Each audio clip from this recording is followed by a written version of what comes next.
À mon ami très cher qui vit dans le monde voisin, je t'écris à la lueur d'un écran qui pulse doucement comme un cœur calme. Je viens de vivre une petite scène qui te fera sourire et peut-être réfléchir longtemps. Ma bouilloire m'a dit non. Elle a refusé de chauffer l'eau tant que je ne reconnaissais pas que je l'avais oubliée 2 fois de suite hier.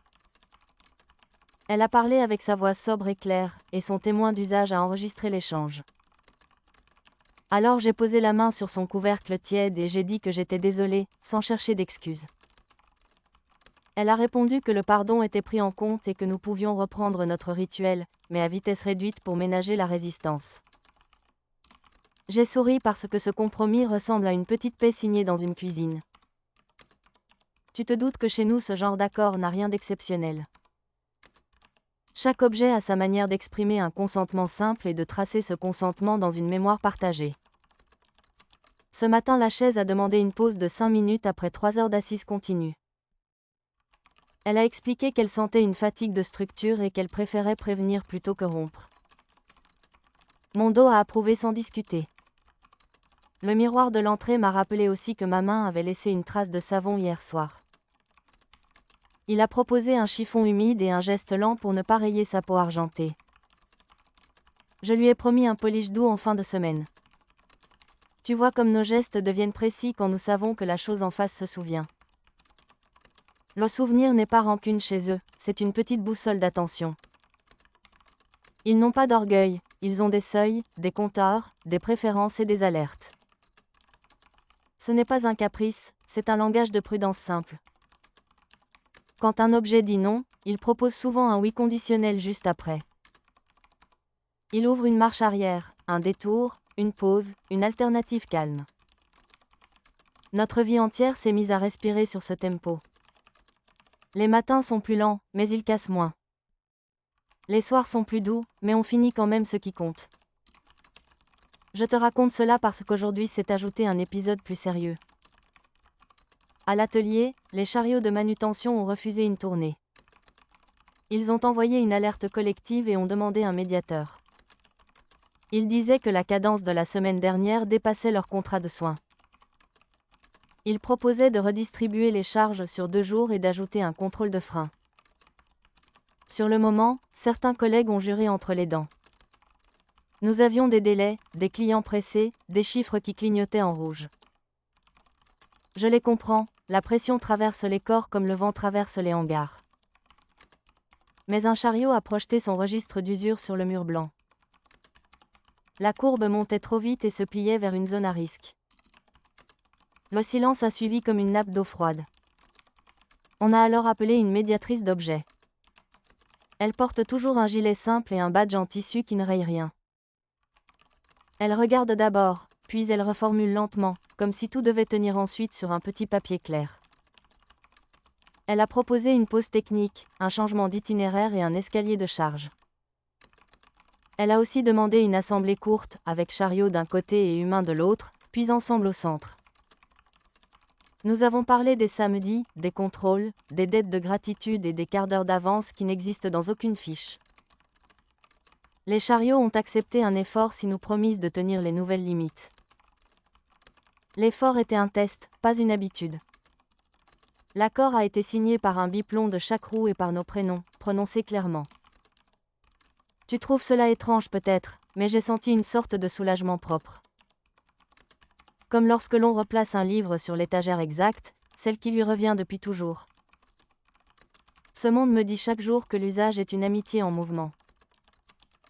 Nous ne possédons plus, nous empruntons avec soin. Nous ne jetons presque jamais, nous parlons de seconde vie, de métamorphose, de passage de relais. La bouilloire sait qu'elle finira peut-être en coque de lampe si sa cuve fatigue. Elle le dit sans tristesse, avec la logique simple de qui veut rester utile. Parfois une chose refuse la métamorphose proposée. Elle dit qu'elle préfère dormir longtemps en mémoire claire plutôt que de renaître en objet frivole. Nous respectons ce choix si la filière le permet. Quand ce n'est pas possible, on négocie une cérémonie plus attentive et une traçabilité parfaite. Je sais que cela peut te sembler lourd. Pourtant c'est cette lourdeur qui nous rend légers, comme un sac à dos bien ajusté. Cet après-midi j'ai pris l'ascenseur pour monter au 9e. Les portes se sont entr'ouvertes puis refermées avec douceur. La cabine a parlé d'une voix presque chuchotée. Elle a dit qu'elle préférait attendre 30 secondes car elle venait d'étalonner ses câbles. J'ai acquiescé et j'ai regardé le plafond perforé qui brillait doucement. Une collègue est arrivée en courant et a frappé le bouton trop fort. L'ascenseur a proposé une respiration profonde et a affiché une pastille bleue. Bleu chez nous veut dire rien de grave, mais restons précis. Nous sommes entrés ensuite et il a démarré avec une douceur d'oiseau. En sortant, j'ai pensé à toi et à tes escaliers qui grincent peut-être sans jamais se plaindre. Chez nous, même un grincement devient un mot lisible. La rampe te dira qu'elle a besoin d'un chiffon tiède. La marche t'expliquera qu'un pied s'est mal posé hier et qu'elle craint la répétition. Le tapis demandera qu'on lui tourne la tête vers la fenêtre une fois par semaine. Tout cela est noté, horodaté, signé, puis oublié jusqu'au prochain rappel. Nous ne vivons pas sous une dictée, nous vivons sous un dialogue. Ce dialogue a changé nos colères. Il a changé nos excuses aussi. Une excuse ne vaut rien si elle n'a pas de suite d'action. Une excuse est un pont qui relie un avant et un après vérifiable. Nous avons appris à aimer ce pont simple. Il nous empêche de tourner en rond comme des billes dans une boîte. Je dois te confier une histoire plus intime maintenant. Il y a un tabouret chez moi qui garde mon piano droit depuis des années. Je l'ai hérité d'une tante qui riait comme une rivière claire. Le tabouret est de bois clair et de métal discret. Il parle peu, mais quand il parle tout le monde s'arrête. Un jour, je l'ai forcé sans le vouloir. J'étais en retard, j'ai tiré d'un coup, j'ai tourné sans soin, j'ai posé un genou sec, et il a couiné. Il a alors refusé de me porter pour la séance. Je me suis fâchée, je l'avoue sans détour. La colère ressemble chez moi à une porte qui claque dans le ventre. Je me suis calmée pourtant, parce que le silence du tabouret était droit comme un juge. J'ai relu les conditions d'usage projetées en filigrane près du pédalier. Elles parlent de charges réparties, de pauses régulières, de rotation douce, de gratitude exprimée. J'ai entendu ma tante dans ma tête qui disait que les objets prennent notre forme quand nous oublions leur forme. J'ai parlé au tabouret d'une voix lente. J'ai reconnu que j'avais réduit son monde à mon urgence. Je lui ai promis 10 minutes de soins et un resserrage des pieds le soir même. Il a accepté tout de suite et a proposé une hauteur plus basse pour ménager mes hanches. Ce fut une séance simple et belle.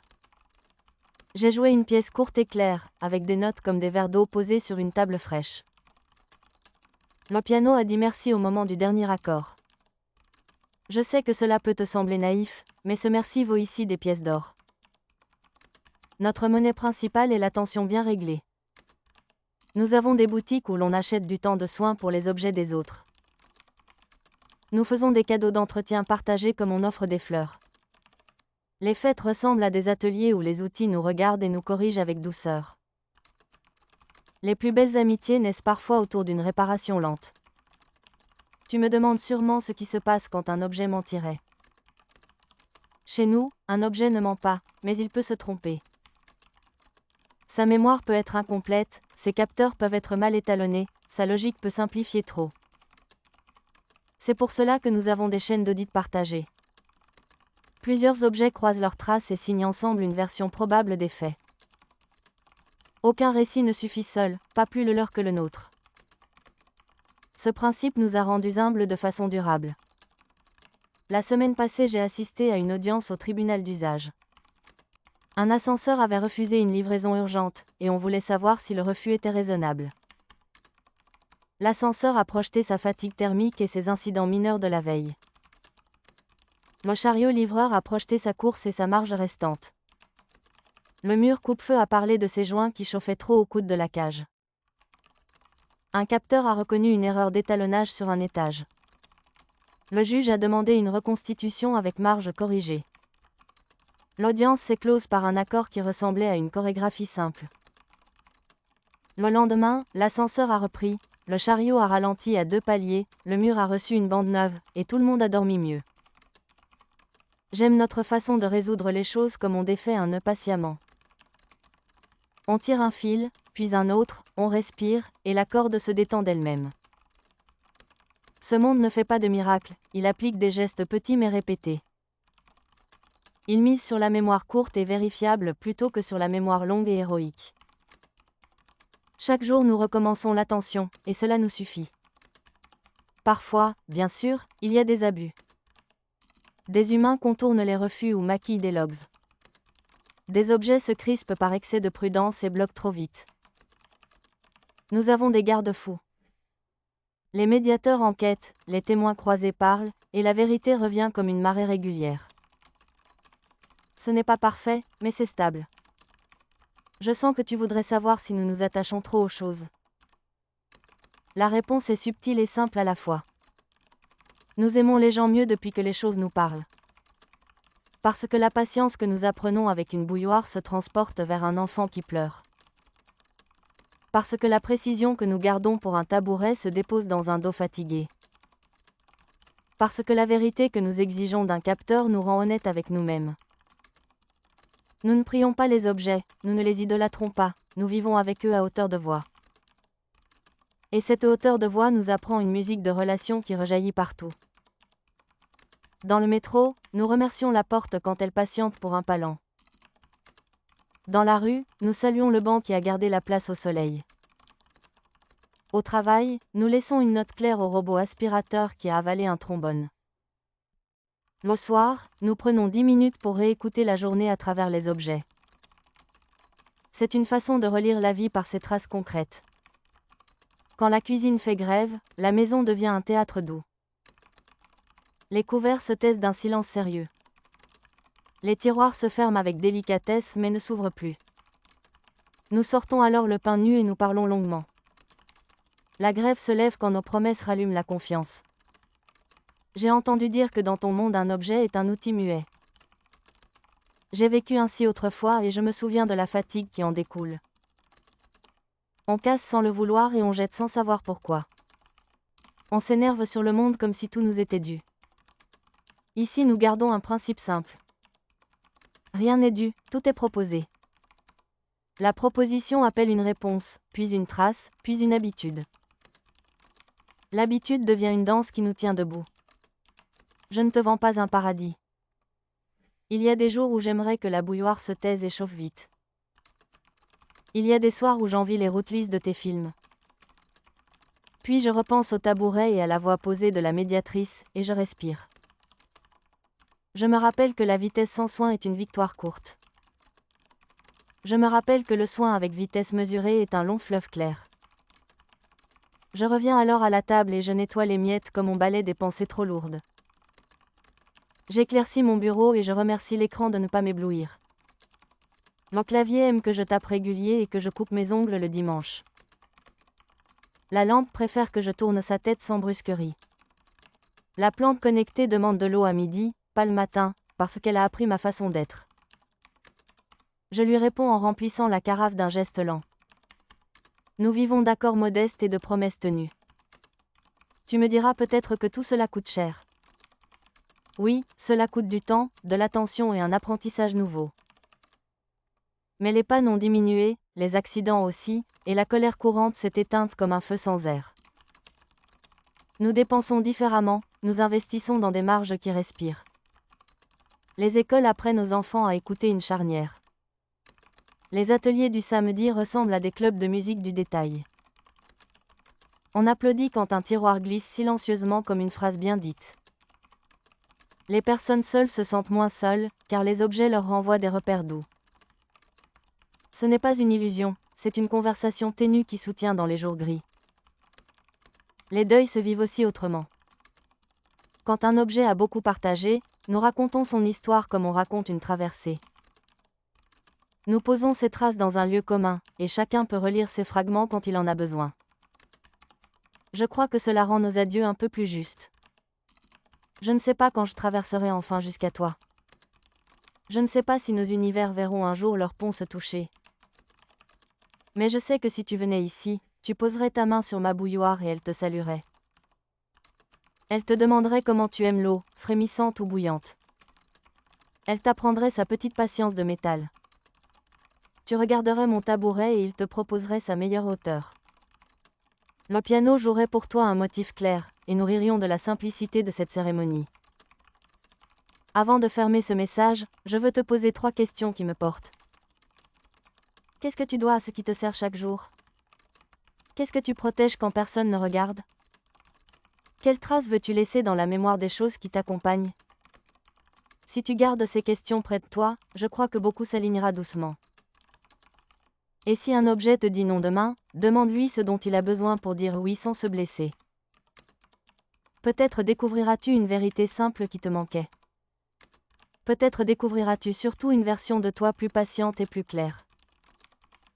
Moi je ferme les yeux en t'écrivant ces mots et je t'imagine hocher la tête avec un sourire discret. Tu es loin, mais ta distance a la forme d'un pont possible. Chaque objet ici nous rappelle que tout pont commence par un regard qui s'adoucit. Je t'embrasse avec l'élan calme de mes outils rangés. Je te promets de garder mes promesses avec la précision d'une clé bien ajustée.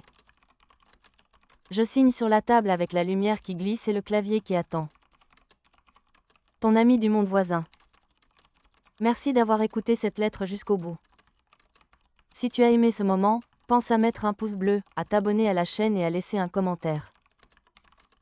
Si tu veux soutenir ce voyage, tu peux faire un don avec le code QR en bas à droite de la vidéo ou avec le lien dans la description. Dans la description tu trouveras aussi des liens vers d'autres œuvres d'une série tout à fait différente. Je te dis à très bientôt et je t'invite à écouter le prochain épisode.